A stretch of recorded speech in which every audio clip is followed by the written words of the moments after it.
कि न्यायपालिका ने भारत के बहुसंख्यक को हताश किया है, निराश किया है।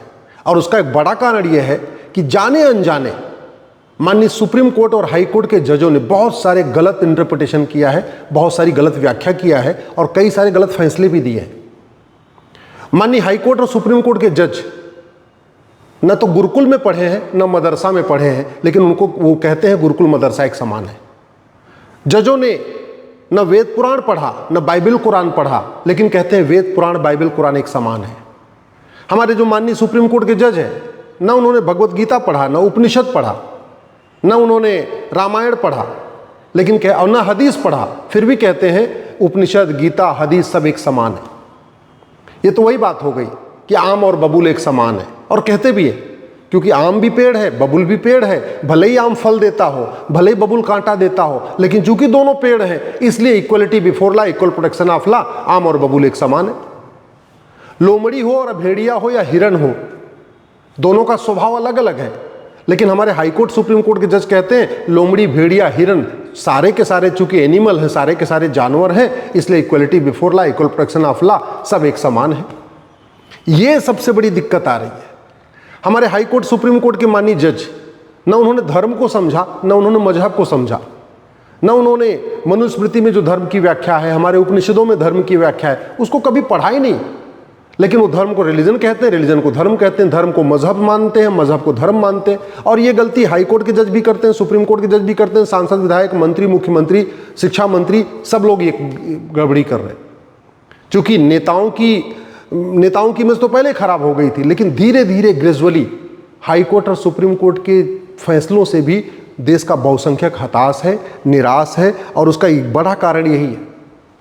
भारत में 5 लाख बहन बेटियां साल में गायब हो रही हैं, हर साल 5 लाख बहन बेटियां गायब हो रही हैं। सुप्रीम कोर्ट बहुत सारे मामलों में सुओ मोटो कॉग्निजेंस लेता है, लेकिन आज तक कभी सुप्रीम कोर्ट ने कॉग्निजेंस ले लिया कि भई ये 5 लाख बहन बेटियां गायब हो रही हैं, इनको कैसे रोका जाए, क्या कारण है, क्या रूट काज है, क्या परमानेंट सोल्यूशन है। चीन में ऐसा नहीं होता, सिंगापुर में ऐसा नहीं होता, अमेरिका में ऐसा नहीं होता, जापान में ऐसा नहीं होता, भारत में क्यों हो रहा है। चलो सरकारें तो वोट और नोट के चक्कर में सुबह से शाम लगी रहती हैं, सांसद विधायक मंत्री सुबह से लेकर शाम वोट और नोट के चक्कर में लगे रहते हैं, लेकिन सुप्रीम कोर्ट और हाई कोर्ट के जजों को तो चुनाव लड़ना नहीं, उनको तो वोट और नोट के चक्कर में पड़ना नहीं चाहिए। तो अगर कहीं से रिपोर्ट आ रही है कि साल में 5 लाख बहन बेटियां गायब हो रही हैं, तो ये तो हाई कोर्ट सुप्रीम कोर्ट के जजों का कर्तव्य है कि इसके ऊपर कॉग्निजेंस लें, सुओ मोटो लें, एक PIL रजिस्टर करें, सरकार से पूछें, सभी राज्य सरकारों से पूछें, केंद्र सरकार से पूछें कि भैया जो 5 लाख बहन बेटियां गायब हो रही हैं क्यों गायब हो रही हैं, जो गायब कर रहे हैं उनको कितनी सजा मिल रही है, क्या उनको साल भर के अंदर न्याय मिल रहा है कि नहीं मिल रहा है, क्या जो किडनैपर है उनको साल भर के अंदर सजा हो रही है कि नहीं हो रही है। ये कभी सुप्रीम कोर्ट हाई कोर्ट के लिए कभी प्रायोरिटी नहीं रहा। इसीलिए भारत का बहुसंख्यक समाज हाई कोर्ट सुप्रीम कोर्ट से हताश है, निराश है, दुखी है। प्रतिदिन 1500 परिवारों का धर्मांतरण हो रहा है, और धर्मांतरण राष्ट्रीय समस्या है, किसी एक राज्य की समस्या नहीं है, पूरे देश की समस्या है। कायदे से इसमें पार्लियामेंट में कानून होना चाहिए। और BNS में फ्रीडम एक चैप्टर भी है, ऑफेंस रिलेटिंग टू रिलीजन, मतलब किसी की धार्मिक भावना आहत कर दीजिए तो ऑफेंस रिलेटिंग टू रिलीजन है, और किसी को कन्वर्ट कर दीजिए तो ऑफेंस रिलेटिंग टू कन्वर्जन नहीं है। समस्या पूरे देश की है तो समाधान राष्ट्रीय स्तर पे होना चाहिए, समस्या पूरे देश में है तो कानून पार्लियामेंट में बनना चाहिए। बहुत सारे विषयों पे सुप्रीम कोर्ट कहता रहता है हाँ भाई इस विषय पे कानून कब बनेगा, इस विषय पे कानून कब बनेगा। आज तक सुप्रीम कोर्ट ने कभी नहीं कहा सरकार से, केंद्र सरकार से कि ये बताइए जब धर्मांतरण पूरे देश की समस्या है, 1500 परिवार पर डे कन्वर्ट हो रहे हैं, एक परिवार में 7 आदमी मान के चलिए तो पर डे 10,000 हिंदुओं का धर्मांतरण हो रहा है धोखे से, लालच दे के, तो इसके ऊपर सरकार को कुछ करना चाहिए। कभी नहीं कहा। क्यों? क्योंकि कहते नहीं प्राण जाए पर इमेज न जाए। अपनी इमेज की चिंता है, अपनी सेकुलर इमेज बनी रहे, कड़वा सच बोलने में भी दिक्कत आ रही है। इसीलिए आम जनता हाई कोर्ट सुप्रीम कोर्ट के माननीय जजों से हताश है, निराश है, और जब जजों से हताश निराश होती है तो स्वाभाविक सी बात है पूरे सिस्टम से हताश निराश हो जाती है। भारत में 5 करोड़ घुसपैठिए आके बैठे हुए, 5 करोड़ लगभग 2016 में पार्लियामेंट में उस समय के गृह राज्य मंत्री किरण रिजिजू ने कहा था 2 करोड़ है, संख्या उनकी 5 करोड़ हो चुकी है।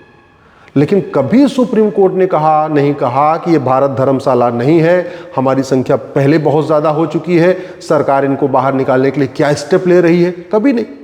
चलो नेताओं की बात समझ में आती है, उनको तो वोट और नोट चाहिए, उनको तो घुसपैठियों का वोट चाहिए, लेकिन सुप्रीम कोर्ट और हाई कोर्ट के जजों को ऑटो और नोट थोड़ी चाहिए। वो तो रिटायरमेंट हो जाएंगे, अपना काम, अपना कुछ और काम करेंगे, उनको चुनाव लड़ना नहीं। फिर भी घुसपैठ के ऊपर बोलने में ऐसे लगता है प्राण जाए पर वचन न जाए, प्राण जाए पर इमेज न जाए। हमारी इमेज, सेकुलर इमेज खराब नहीं होनी चाहिए। ऐसे लगता है घुसपैठियों के खिलाफ बोल देंगे तो सेकुलर इमेज खराब हो जाएगी। इसीलिए बहुसंख्यक समाज हताश है, निराश है, दुखी है। भारत में लफ्ज़ जिहाद हो रहा है, लैंड जिहाद हो रहा है, जमीनों पे अवैध कब्जा हो रहा है। और जमीनों पे अवैध जो कब्जा हो रहा है, जब कुछ राज्य सरकारें उस अवैध कब्जे को हटाने की कोशिश करती हैं, बुलडोजर चलाने की कोशिश करती हैं, तो बीच में सुप्रीम कोर्ट का आके खड़ा हो जाता है। उसको हर जगह ह्यूमन राइट की चिंता हो जाती है। अरे मानवाधिकार मानव का होता है, दानव का नहीं। मानवाधिकार सही लोगों का होता है, गलत लोगों का थोड़ी। आपके घर पे आके कोई कब्जा कर ले और फिर सरकार बुलडोजर चलाने आए, तब तो आप नहीं रोकेंगे, तब तो आप कहेंगे हाँ भाई जल्दी से बुलडोजर चलाओ, इसको खाली करा दो। अगर मान लीजिए किसी हाई कोर्ट, किसी सुप्रीम कोर्ट के जगह खेत पे लोग घुसपैठी आके कब्जा कर ले, वहाँ झुग्गी बना ले, तो क्या फिर सुप्रीम कोर्ट और हाई कोर्ट के जज ये बात कहेंगे कि नहीं बुलडोजर नहीं चलना चाहिए? हल्द्वानी में रेलवे की जमीन पे कब्जा हो गया, सरकार वहां मुकदमा लड़ी, हाई कोर्ट में जीती, सरकार ने कहा अब इसको हम हटाएंगे, तो सुप्रीम कोर्ट ने स्टे लगा दिया। स्टे आज तक चल रहा है। आज तक हल्द्वानी में रेलवे की जमीन खाली नहीं हुई है, और वो किसके कारण? माननीय सुप्रीम कोर्ट के कारण हुई है। मुझे समझ में नहीं आता, सुप्रीम कोर्ट को हर जगह ह्यूमन राइट की चिंता आती है। माओवादियों की ह्यूमन राइट, नक्सलियों की ह्यूमन राइट, जो जमीन पर अतिक्रमण कर रहे हैं उनका ह्यूमन राइट, आतंकवादियों का ह्यूमन राइट, कन्वर्जन करने वालों का ह्यूमन राइट, सबके ह्यूमन राइट की चिंता है। भारत में जो ईमानदार लोग हैं, जो ठीक से रहना चाहते हैं, जो भारत को सुरक्षित देखना चाहते हैं, उनके ह्यूमन राइट की चिंता नहीं है। देश सुरक्षित कैसे होगा उसकी चिंता नहीं है।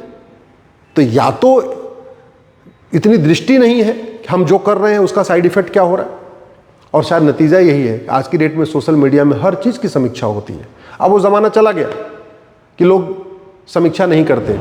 समीक्षा पहले भी होती थी, लोग कम करते थे। आज की डेट में समीक्षा करने का लोगों के पास अवसर है। फेसबुक है, ट्विटर है, इंस्टाग्राम है, व्हाट्सअप है, सब पे है। जिसको जो उचित लगता है वो लिखता है, और अगर बात सही होती है तो एकदम आग की तरीके फैल जाती है। इतनी तेज़ी के साथ समीक्षा हो रही है। इसलिए मैं माननीय सुप्रीम कोर्ट, हाई कोर्ट के जजों से कहता हूँ कि आप जो कुछ कर रहे हैं उस पर इस बात का ध्यान रखिए कि आपके ऑर्डर का, आपके जजमेंट का, उसका रेमिफिकेशन क्या हो रहा है। भारत की डेमोग्राफी पर डे बदल रही है, और बहुत तेजी के साथ बदल रही है। और भारत की डेमोग्राफी बदलने का कारण क्या है? लफ्ज़ जिहाद, लैंड जिहाद, ड्रग कारोबार, ह्यूमन ट्रैफिकिंग, अपराध, भ्रष्टाचार। घुसपैठ का मूल कारण क्या है? भ्रष्टाचार। घुसपैठी आते हैं 2000 दे के, अंदर आते हैं 2000 में आधार, 2000 में राशन कार्ड, 2000 में ड्राइविंग लाइसेंस, 2000 में birth certificate, 2000 voter ID. Bharat में सबसे आसान काम है आधार बनवाना। इसके बावजूद बिहार के SIR हो रहा था, इलेक्शन कमीशन ने कहा कि हम आधार को कंसीडर नहीं करेंगे। जबरदस्ती आधार को कंसीडर करवा दिया। चूंकि उधर से 20 PIL आ गई और बड़े बड़े दिग्गज वकील खड़े हो गए, तो नहीं, बोला जी आप 12वां डॉक्यूमेंट आधार को लो। जबकि आधार पे खुद ही लिखा हुआ है कि आधार न तो जन्म का प्रमाण पत्र है, आधार न तो आइडेंटिटी प्रूफ है, आधार सिंपल आइडेंटिटी प्रूफ है, आधार न तो बर्थ प्रूफ है, आधार न तो रेजिडेंस प्रूफ है, आधार न तो सिटीजनशिप का प्रूफ है। ये आधार पे खुद ही लिखा हुआ। लेकिन चूंकि सामने से इकोसिस्टम आ गया, 20 लोग आ गए PIL करके, उसमें बड़े बड़े दिग्गज वकील आ गए, भूतपूर्व कानून मंत्री, शिक्षा मंत्री, इस टाइप के लोग आ गए, सांसद जी, कई सांसद आ गए, तो भैया ठीक है एक काम करो, 11 डॉक्यूमेंट तो ठीक है, 12वां इस आधार को भी ले लो। और उस 12वां आधार को को अलाउ करने के कारण बिहार में बड़ी मात्रा में घुसपैठियों ने अपना वोटर आईडी में नाम जुड़वा लिया। ये जो हो रहा है, माननीय सुप्रीम कोर्ट, मैं हाथ जोड़ के निवेदन कर रहा हूं, अपनी गलतफहमी दूर कर लीजिए कि भारत में जो सब कुछ ठीक चल रहा है वो इस संविधान के कारण चल रहा है। ये गलतफहमी दूर कर लीजिए।